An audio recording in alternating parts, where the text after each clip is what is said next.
Hi, everybody. I have the originators of the Fresno Pico Club here. Hey, buddy, what's your name? My name is Warren Parr. And I knew that. And your name? Dennis Schlundt. Dennis, Warren, can you guys tell us the history of how you guys got together and made this wonderful group here? Which excellent turnout today, and just tell me all about it, okay? First off, I want to thank this man, Warren Parr, to get me started in using my Pico scope. If it wasn't for him, I'm not sure where my shop would be at this time here. Thank you. And I want to thank you, Appreciate it. on this part of it here. So, but I know this, at the beginning days of this part of it here, I was struggling for a drivability issue, and he took time with me here to get me how to use a Pico scope here, and was able to find the problem here.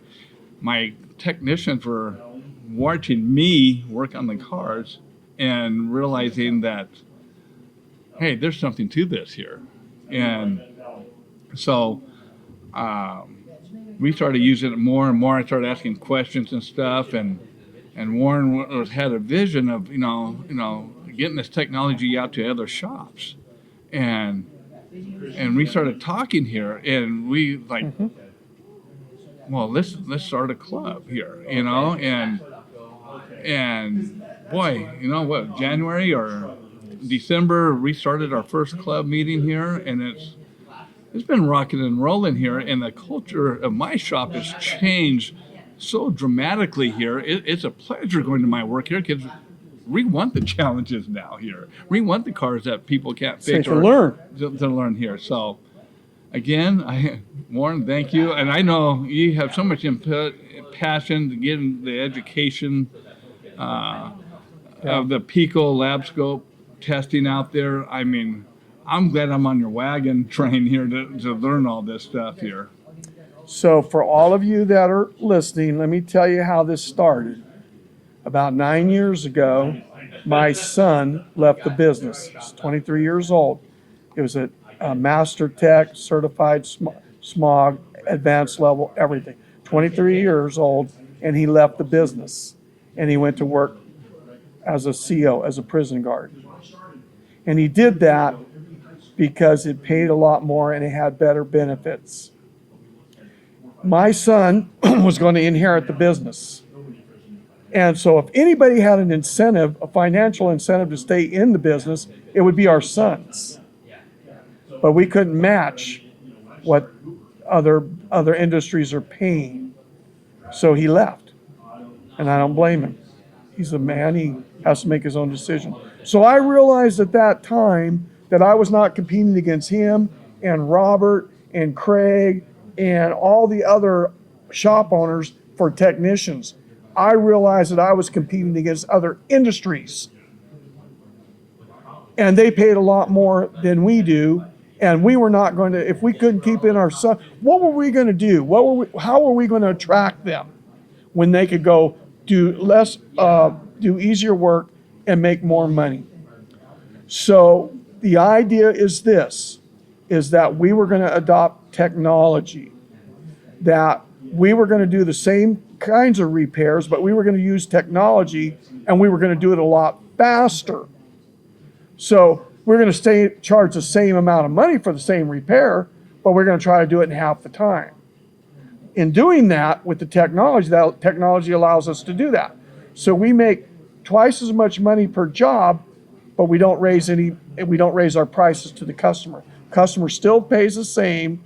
We're just more productive and more efficient, and we're able to do it quicker with better quality because of the technology.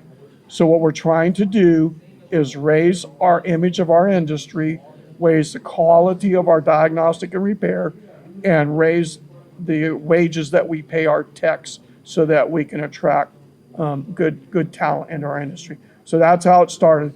I've been on a mission 9 years to try to get my son back. Well, I think it started also with you were saying working smarter, not harder. And believe me, it has made a big difference in my shop here. I mean, finding stuff here, finding compression waveforms without pulling spark plugs out here and finding out if you got a mechanical problem.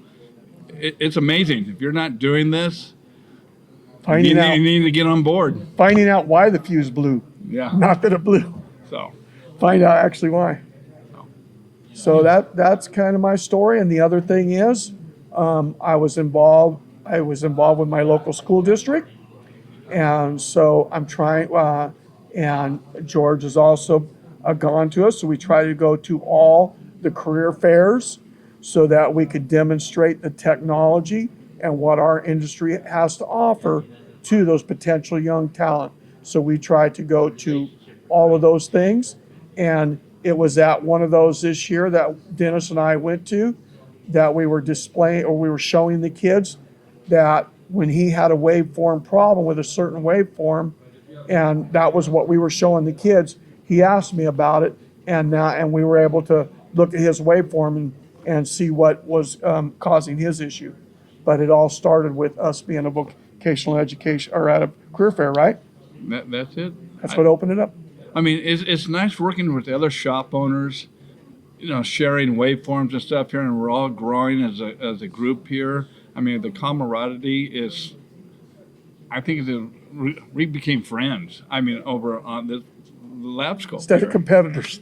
I mean, it's been exciting here. I mean, we've been getting together with our grandkids even. So, Yeah. We're all in it together. so Exactly. And what a better, nothing better than that.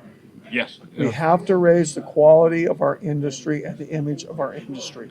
yeah. If you're a shop owner not involved with this here, you better get involved, or you're going to be working on old cars and restoring them here versus working the new cars. Thanks, Warren. Okay, thanks.